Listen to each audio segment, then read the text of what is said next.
Hello and welcome back, everybody. Today we're going to be discussing Against the Storm's Quality of Life update. 1.7 was just released. I always like to go over patch notes. Not the most exciting video for those, but it does give information on what's new to the game, which is always awesome. So, the basic overview is town statistics, production statistics, and global effects. Mirroring buildings. So being able to flip your buildings around to make them fit better, which is great because there are buildings that are irregular. And being able to mirror them will make that easier. So adding more irregular buildings is fine because if you can mirror them, that makes them more applicable anyways. Balance changes to cornerstones, orders, and rewards in general. Deed information on world map, modifier tooltips, and background autopause. Okay, I'm trying to think about what background autopause was, but I never realized this game didn't have it, but I normally would probably pause the game when I walk away anyways. Nor would I minimize the game while I'm playing, so that just was not something that I needed. Due to systematic changes, ongoing settlements you'll get your reward. So, that's good to know. Actually, you know what? I wonder if I had a settlement going. I have to actually check that. Because I do not know. Anyways, developer notes. So, focusing on quality of life, balance changes. With 1.7, we will be able to break down current settlements, how much reputation you earn. Okay, so that's cool. So, on the little picture here, it actually shows the stuff that they're adding. It says how much resolve it has. Events, impatience, orders, the town overall, dead villagers, runaway villagers, hunger. So all those things are going to be tracked now. That's nice to see because then you can actually keep track of your villages and actually potentially see like kind of your gameplay loop and if your gameplay loop is working or if different gameplay loops work for you. So that's actually very helpful for them to put into the game. I like that. In the same, we have Global Effects tab. So, okay, that will just show the production speed, all that. So, Small Trappers Camp will now show the production speed of Worker 1, which is a beaver, which is 119, and then 23 extra production, whereas a Worker 2, which is a lizard in a meat camp, gets a 43. So, 20% extra, and then the same production speed, actually slower same production speed, hard to see there. So that's nice. They're going to increase order stones, and they changed some cornerstones around in orders and events, but they also adjusted cornerstones for, like, if you need jerky. If you don't need jerky, you won't see that one now, but you might get something that works with the species that you currently have, so that's actually really nice too. Less RNG makes the game a little bit more, I don't want to say easier, but it makes the game function a little bit better because you're not going to get things that you don't need as much. Getting things that are helpful comparatively to not helpful makes the game a little bit more fun, especially if you have 4 choices that are all good choices. That to me is actually more fun than getting one choice that's really good and then no choices for like 3 or 4 other items, and then you're just essentially going to have to pick that one because the other ones are just not helpful. So cornerstones being updated to be a little less RNG and more based on your current species and your settlement outlook is actually pretty solid in my opinion. They're buffing certain cornerstones. They usually do this in like everything, and then they're nerfing other cornerstones and then reworking other ones. So that's all about normal. Doesn't go into specifics there.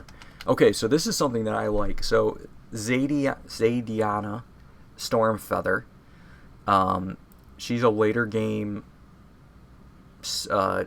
trader, and she's not very useful later game. It actually says that she has most of the same stuff that Sahilda had. This made sense when we first introduced her, but now that she's like such a late game trader, they're actually updating her to have more advanced and late game goods. She may even carry ancient tablets. That's super helpful because there are maps where ancient tablets are really helpful, such as the red one. I can't think of the name right now, but the red one, you can get a building that pretty much if you upgrade tablets, it makes everything easier. So then getting her as a trader in the late game, you could actually buy a tablet and potentially buff your whole settlement. But 2 additions we're excited about are the mirroring buildings. We talked about that in the beginning, so showing how that works here. You can like flip it around so it actually fits properly. That's cool.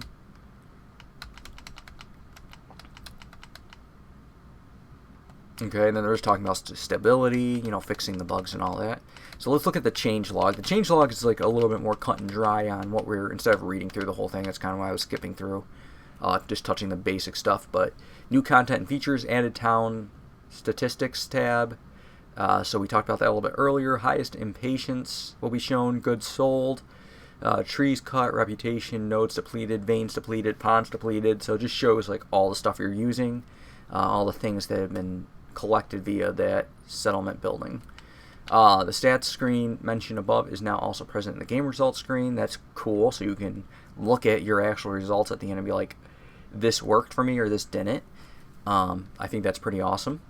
Added a global effects tab to the main warehouse UI. Yup. So essentially the same thing. Shows production speed, extra production chance, all that kind of stuff in the buildings.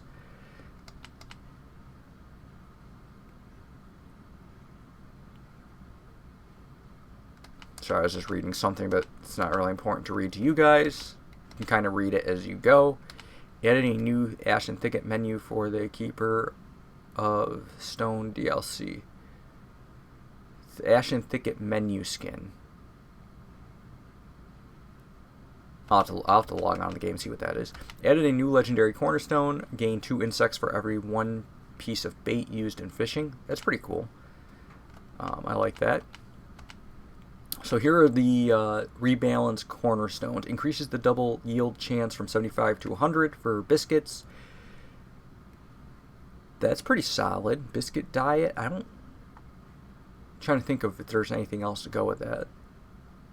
But getting 100% double yield is just, it makes it worth it because you know you're going to always get double yield. Travel ration. This perk not only increases the time between breaks for haulers, but also increases their capacity. That makes that way better. So it makes them faster and it makes them do a better job, essentially. Spices. This perk will only appear in biomes with roots or herbs. Book of Water. This perk no longer triggers every 60 fish algae scales produced, but it's every 30 vein charges mined. So it just cuts it in half. Fish scraps. This perk has been downgraded to rare and removed from the Cornerstone pool. It can only be purchased from traders or acquired as a drop reward. I don't know if I ever saw fish scraps before. Workers' rations. Reduced the chance of double consumption from 15 to 10. I feel like I mentioned that in one of my older videos that should be lower because double consumption is so bad. It can really mess up your settlement if you get it too much. And I think like wherever workers' rations went with, like the positive I don't think was good enough to outweigh the negative, which now it might be with a 10. I think I mentioned that last time. I actually think I literally said it should be 10. Increase the number of tools given from dead villagers from 3 to 5. Dude, I swear to God, the bone tools, I mentioned the same thing. I said it was not enough tools. You're already losing. Like, bone tools is you're already losing. It's not something you want to pick normally because you don't want to lose dead villagers. You want to not lose villagers most of the time. So getting 5 is better because at least you're getting something for the loss. Whereas I don't think 3 for a loss was worth it. Exploration Expedition lowered the woodcutting speed penalty from 33 to 25. That's probably better. I talked about negatives a lot in my last video when I think I did one of the updates, and I said the negatives are generally so bad that they outweigh the positive, because there are just cornerstones that are generally just positive that are going to be a better choice simply because there's no negative with it. And the positives on a lot of the things with negative debuffs, such as like exploration, expedition, bone tool, all that kind of stuff, the negative outweighs the positive so much that generally you're not going to want to pick it, especially when there's something that's just positive and it generally is good enough to get you through anyways. So I'm glad to see they're lowering a lot of the penalties, because I'm more likely to use things now because penalties are lowered. The Scout working speed bonus now applies to all events, not just dangerous and forbidden ones. That's solid, because that'll make lower glades or small glades a little bit more efficient to go through. Not that you really want small glades most of the time anyways, but it is nice that they just gave it to everybody. Change the drawback of this cornerstone. It no longer lowers the number of perks and blueprints a trader has on sale. Instead, increases the resolve penalty from negligence effect. So, counterfeit amber is way better.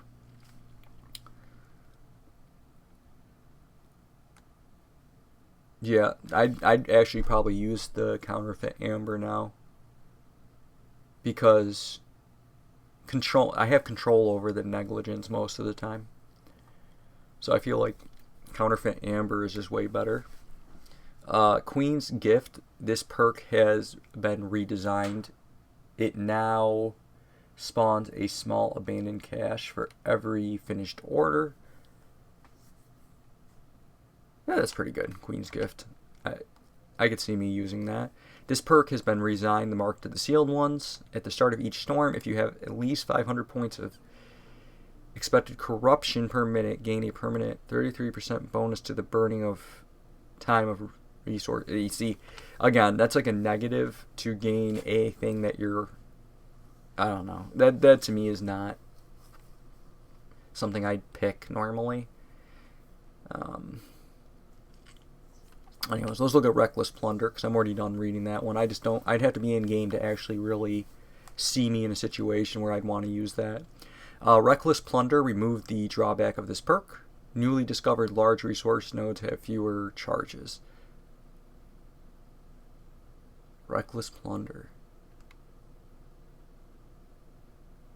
I can't remember what Reckless Plunder does, but I feel like it was a decent perk, but because of the reduction in nodes, it wasn't worth taking. So getting rid of that might make it worth taking now.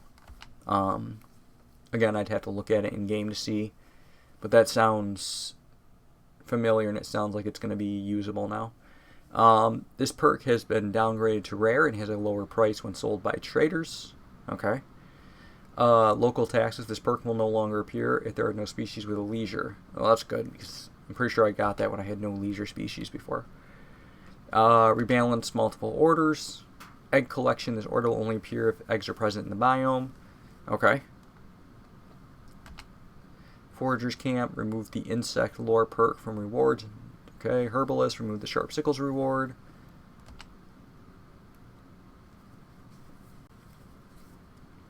I'm just going through them real quick, guys. Hurried. I'm on quick transaction.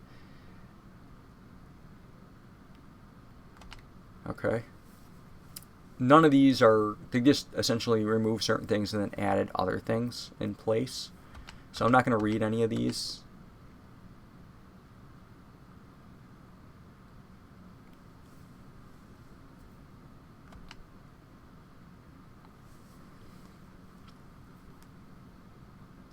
Okay, so you just get more food, you get different perks for completing these.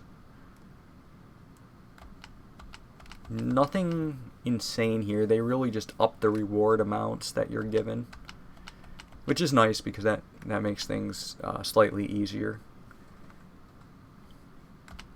The game can be the issue with this game is the RNG can make this game so hard, but it can also make the game so easy. It depends on what you get a lot of the time, what's going to affect your victory, in my opinion, but you all obviously have control over your orders and stuff.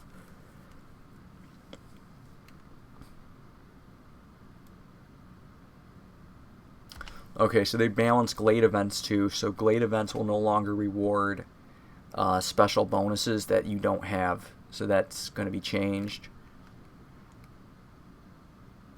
Same with traders. Traders will only give them to you if you have the species. Orders is the same thing. Alright, back to Miss Stormfeather, just talking about how she got updated, so that's good.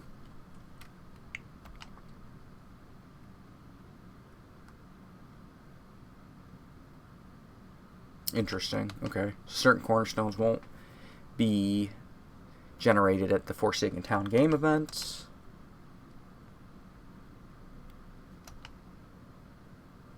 Alright, they just made the Rainpunk Foundry a little bit better.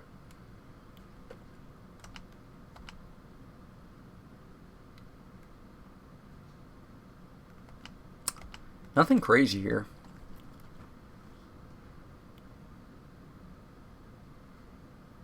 Okay, so they made geyser pumps a little slower than they were. They buffed bait, which is nice. Bait goes a little bit farther now. Beacon Tower now requires wildfire essence. That's interesting because that makes it a little bit more difficult. Wildfire essences are pretty valuable.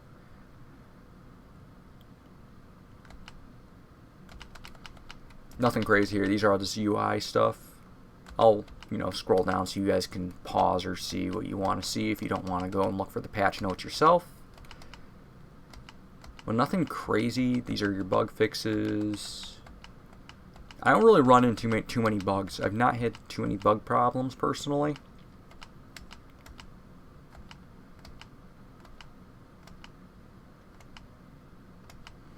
And they're just saying these are irregular buildings, which is fine. Now that you can mirror things, it should not matter anymore as much.